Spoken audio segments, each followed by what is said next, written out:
Hi, I'm Trevor, the CEO of the same foundation. The donation we received from Interbet helped us in procuring vital, life-saving medical equipment and PPE for Tygerberg and Groote hospitals in the Western Cape.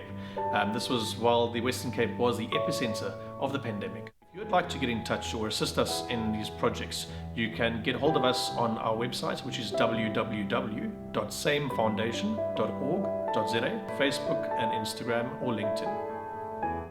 The lucky last race on the program is the Hollywoodbets Bright Future merit rated 88 handicap over 1200 meters. 4:30 is the off time, and it will be closing off the pick six and place accumulator.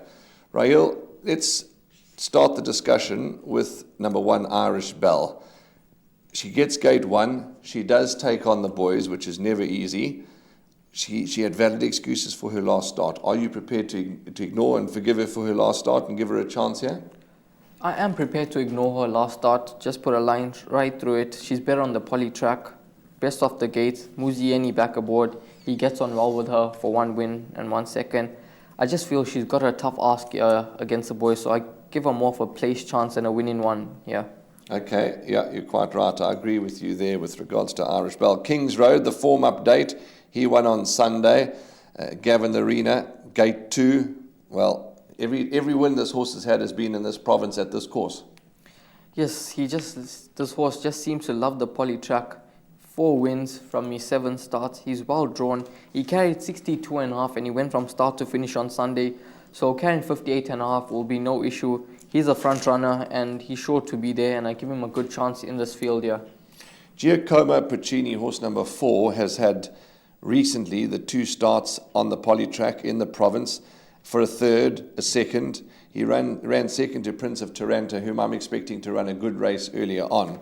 And we'll know by now, what Prince of Taranto has done. Could he go one better? He could possibly go one better. Anton Marcus retains a ride. He's better over the 1400, but I see a lot of speed in this race. So the 1200 could just be a right trip on the day for him, and it would be no surprise to see him in the number 1 box. Raheel, just going to jump to number 10, Hard to Play, who is one of my horses to watch out for. And when you look at the form, some might think I'm mad, but as you mentioned, his course and distance form is good. His last couple of runs haven't been the worst. Like Sniper Shot, you pointed out to us earlier on, like Sniper Shot's dropped hugely in the ratings. So is Hard to Play. He was a 106 at one stage. He's now an 88. He's a 7-time winner. Not too many 7-time winners running around.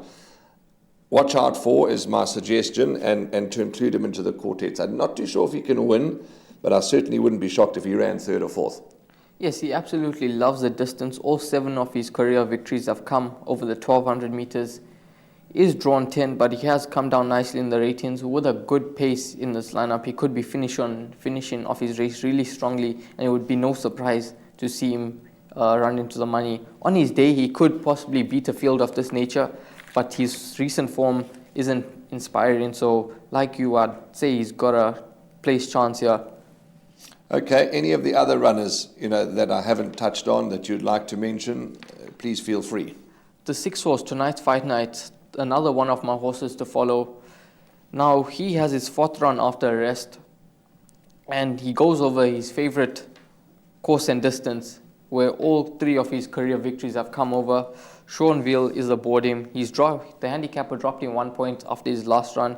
He has to carry 56.5. When he returned from a rest, they put him over 1400 twice, and then last time out down the straight at Scottsville over the 1200, where he just found a very decent horse in the making in the form of After the Rain, who put a good field to bed just the other week. And I feel that tonight, Fight Night, he's going to be prime for this run, and I'm expecting a massive, massive run from him here. Yeah, the Dennis Dreyer stable are turning the corner. We've said it, and we're going to keep saying it.